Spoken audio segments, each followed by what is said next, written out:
Oke, sebelumnya Assalamualaikum warahmatullahi wabarakatuh.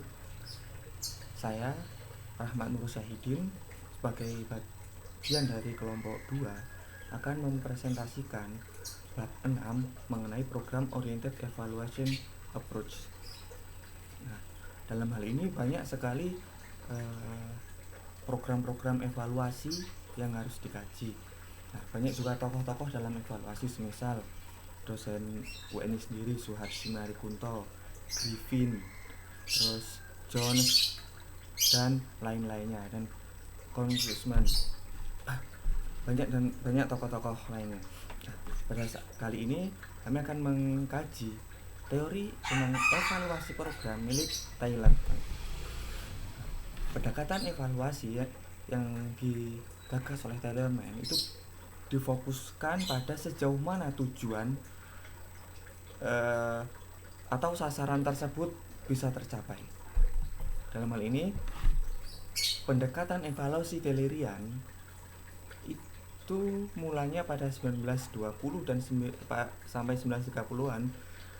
Pada saat bekerja sama dengan guru sekolah, Taylor mulai merumuskan pandangannya tentang pendidikan dan evaluasi. Nah, jadi ketika Taylor melakukan bekerja dalam sekolah, Taylor mulai merumuskan, karena melihat evaluasi dalam pelaksanaan program yang ada di sekolah, Taylor melihat banyak sisi gap ataupun kesenjangan yang tidak sesuai dengan arah pendidikan. Maka pada tahun 1942-1950, Taylor mulai mengemukakan gagasannya dalam bentuk tulisan evaluasi pendidikan. Nah, tahap perkembangan evaluasi pendidikan yang digagas oleh Taylor itu memiliki empat inti dan ditambah satu tentang analisis biaya dan manfaat. Nah, program yang pertama tentang definisi, ya. Definisi. Yang kedua tentang instalasi, kemudian proses, produk, dan analisis biaya manfaat. Definisi dalam perkembangan program itu harus jelas. Definisi program itu mau dibawa ke arah kemana, mau program yang yang akan dijalankan, program yang sudah dijalankan itu dibawanya ke arah yang mana. Kemudian instalasi, proses instalasi ini yang sangat susah. Dari definisi kemudian instalasi program jadi harus diterapkan dalam keseluruhannya dengan cara yang benar dan dalam tempo yang sangat disesuaikan dengan kapan program itu akan dijalankan. Kemudian proses. Dalam proses ini, evaluasi menjadi penting dalam proses produk sementara. Program yang akan dibuatkan ini sampai kapan? Nah, prosesnya harus dilihat. Misal jangka waktunya itu 1 sampai 2 tahun, 1 sampai 3 tahun, ataupun sampai program 5 tahun. Kemudian produk yang dihasilkan dari program itu apa? Ada input,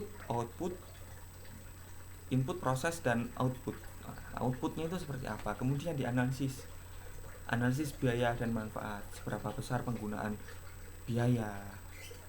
Penggunaan biaya harus dilakukan minimal mungkin dan semaksimal mungkin. Harus disesuaikan dengan feedbacknya, apa yang dana yang dikeluarkan dan yang didapatkan itu harus sesuai.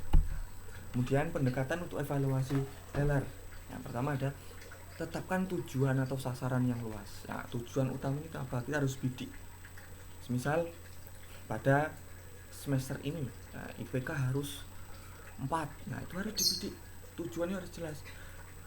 Tahun depan tujuannya saya harus lulus, harus selesai tesis, harus selesai programnya.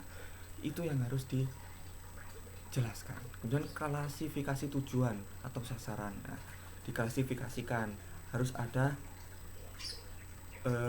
program plan A, plan B, plan B, plan C, harus disesuaikan, diklasifikasikan. Oh, ini arahnya ke sana, ini arahnya ke sana. Kemudian tetapkan tujuan dalam istilah perilaku. Nah, tujuan itu harus sesuai dengan perilaku. Kalau kita punya tujuan tinggi, kita harus perilaku kita itu harus sesuai dengan tujuan yang diinginkan. Kemudian temukan situasi di mana pencapaian tujuan harus ditujukan. Nah, situasi kira-kira semisal saya lulus tahun depan, ataupun tujuannya harus lulus tahun depan, harus selesai. Terus situasi kira-kira mendukung tidak, apa yang di belakang sudah selesai apa belum, ya harus diselesaikan. Nah terus kembangkan atau pilihan teknik pengukuran, harus diukur sejauh mana usaha kita untuk melaksanakan evaluasi tersebut. Nah kemudian kumpulkan data kinerja. Setiap hari saya melakukan ini, harus dikumpulkan dalam program-program. Terus bandingkan data kinerja dengan tujuan yang dinyatakan secara perilaku. Terus setelah itu kita bandingkan antara kinerja dan tujuan itu sesuai apa tidak. Kalaupun tidak sesuai, nah berarti ada yang kurang dari apa yang kita lakukan ataupun apa yang kita kerjakan. Nah mungkin hanya itu yang bisa saya sampaikan, kurang lebihnya mohon maaf. Assalamualaikum warahmatullahi wabarakatuh. Selanjutnya akan dilanjutkan oleh saudara Yakini, Mbak Neni, dan Mbak Mimin. Terima kasih.